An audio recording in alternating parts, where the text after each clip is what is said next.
Iya, Sabang Nusantara dari Sabang sampai Maroke, dari mana sampai Pulau Rote. Mantala iman kita, mantala kasih kita, mantala pengharapan kita. Ini dalam pengalaman kita. Jangan katakan bahwa ini bantuan. Jangan katakan pula bahwa itu penyesalan. Biarlah Tuhan jalur diselamatkan. Engkau percaya kapan diselamatkan, engkau tidak percaya katakan itu. Yohanes 3 ayat 6. Yohanes 3 ayat 2. Dan itu berkata, akulah jalan yang sebenarnya, dari orang sampai kepada Allah secara tidak berada.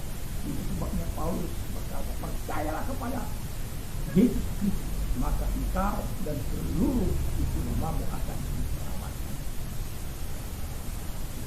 16 ayat 3. Sebelum kita mendengarkan firman Allah, kita berdoa terlebih dahulu. Terima kasih Bapa di surga, biarkan kami terus meningkatkan kasih kami. Biarkan Tuhan menyentuh hidup kami dari dasar kehidupan kami. Sehingga ini penggerak dalam kehidupan kami. Membuatkan saya ini percaya pada janji Tuhan. Terima kasih. Amin. Tema kita adalah penggerak-penggerak gereja Tuhan. Saya membaca satu ayat dalam Roma 1 ayat 17. For in it the righteousness of God is revealed from faith to faith, as it is written, the just shall live by faith.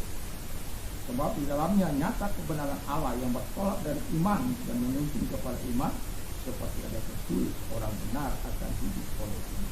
Haleluya. Pertanyaan saya dari ayat ini adalah, apakah dasar-dasar penggerak gereja? Dasar-dasar penggerak gereja Tuhan menurut Roma 1 ayat 17 sebagai yang pertama itu adalah ini. Jadi itu harus menjadi dasar kita, menggerakkan hati kita untuk menyampaikan kasih karunia Tuhan kepada dunia ini dengan kuasa dari tempat yang maha tinggi, dengan kasih dari Allah dan Kristus di dalam hidup kita, dengan kekuatan dan dorongan Roh Kudus yang memampukan kita menjadi kuat.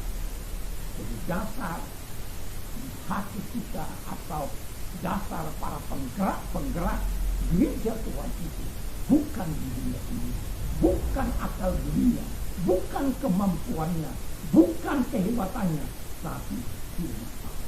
Belas kasihan Allah yang memenuhi hidupnya membuat dia terus melakukan apa yang berkenan di hadapan Tuhan.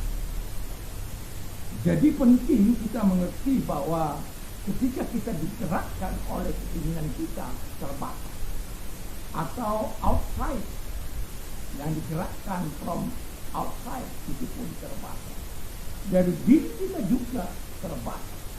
Tapi apabila itu digerakkan oleh Roh Kudus di dalam kehidupan kita, Tuhan tanamkan visi itu, Tuhan tanamkan firman Allah itu dalam hidup kita, dan kita bertindak sesuai dengan firman Allah itu, dan kita bisa menggerakkan orang-orang lain untuk mencintai Yesus, mencintai firman, mencintai segala hal yang baik dan indah di dalam.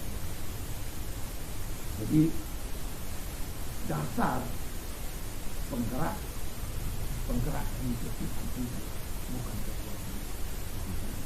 Yang kedua, oh ya, saya hampir lupa.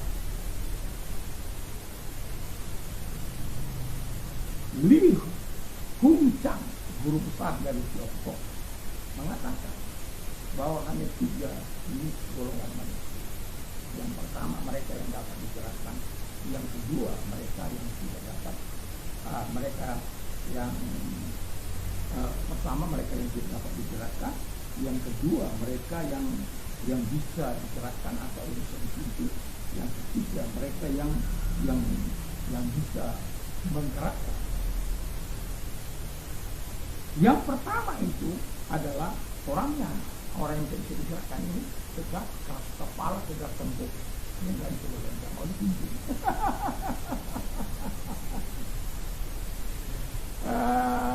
Bahaya kalau lihat orang seperti ini. Tapi kalau dia menjadi pemimpin, dia menjadi diktator yang sangat luar biasa. Contohnya Idi Amin, contohnya Khomeini, contohnya Presiden Libya yang diberikan oleh rakyat Mesir, Gaddafi,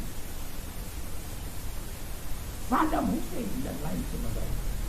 Itu adalah orang-orang yang tapi saya mengatakan kepada bahwa kita dianugerahkan Tuhan untuk menjadi orang-orang yang berkenan di hadapan Tuhan. Dan itu sebabnya bagian ketiga lah yang harus kita menjadi bagian kita. Mereka yang menjadi pemimpin-pemimpin sejati, yang menggerakkan orang lain dan mengubah orang lain sesuai dengan visi dan misi yang misi sang pemimpin.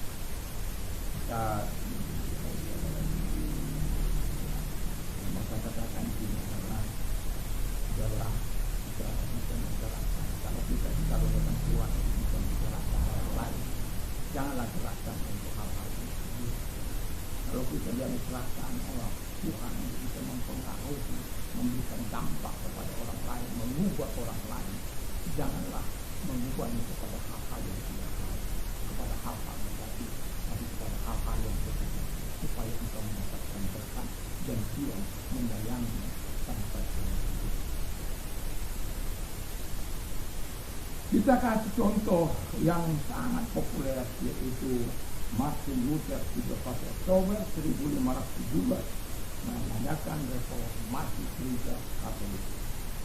95 dalil atau penguatan iman di pintu gereja di Wittenberg. Jadi bukan di pintu gereja. Resepsi kepada gereja ada 95. Jadi yang menjadi inti dari apa yang dibicarakan, dia berkata sholat gratia hanya karena kamu. Jadi keselamatan itu bukan karena kuat agama, tapi karena iman. Sholat ini hanya karena iman. Keselamatannya oleh bila beriman kepada Yesus Kristus, bukan melalui gereja, bukan melalui paus, bukan melalui pendeta, bukan melalui siapapun, hanya melalui Yesus. Sholat Scriptura hanya melalui Alkitab, bahwa dasar iman, dasar moral, dasar kehidupan orang percaya, nilai-nilai kehidupan kita itu hanya Alkitab, bukan tradisi, bukan keputusan paus atau pendeta atau peraturan-peraturan gereja buatan. Jadi kita sebagai orang percaya kita punya sholat hidup, sholat gratia, dan sholat terapia. Sholat gratia itu karena amat hidup, keselamatan karena sholat hidup karena iman. Sholat hidup hanya melalui hati. Jadi nilai-nilai hidup apa hidup kita harus mengandung dari. Yang ketiga adalah dasar yang ketiga adalah iman. Iman ini membuat orang terus bisa berkata. Karena iman orang terus mau bekerja. Karena iman orang terus produktif. Karena iman terus aktif. Karena iman terus dinamis. Karena iman ini akan membawa orang terus melakukan apa yang berkenan. Jadi kalau orang-orang digerakkan oleh iman dalam menggerakkan hati manusia, maka dia adalah orang-orang yang dikenal oleh. Jadi Alkitab sudah mengatakan tanpa iman semua adalah dosa. Orang benar itu akan hidup oleh iman. Orang beriman itu membuat orang hidup benar dan bersih, hidup taat, hidup melakukan kebenaran firman Allah, hal-hal yang berkenan kepada Allah. Lalu kemudian hidup dalam pertobatan yang terus menerus. Allah mengerjakan. Dan biarlah kita menjadi penggerak-penggerak yang menggerakkan manusia kepada hal yang baik. Mari kita berdoa. Terima kasih Tuhan Bapa di surga.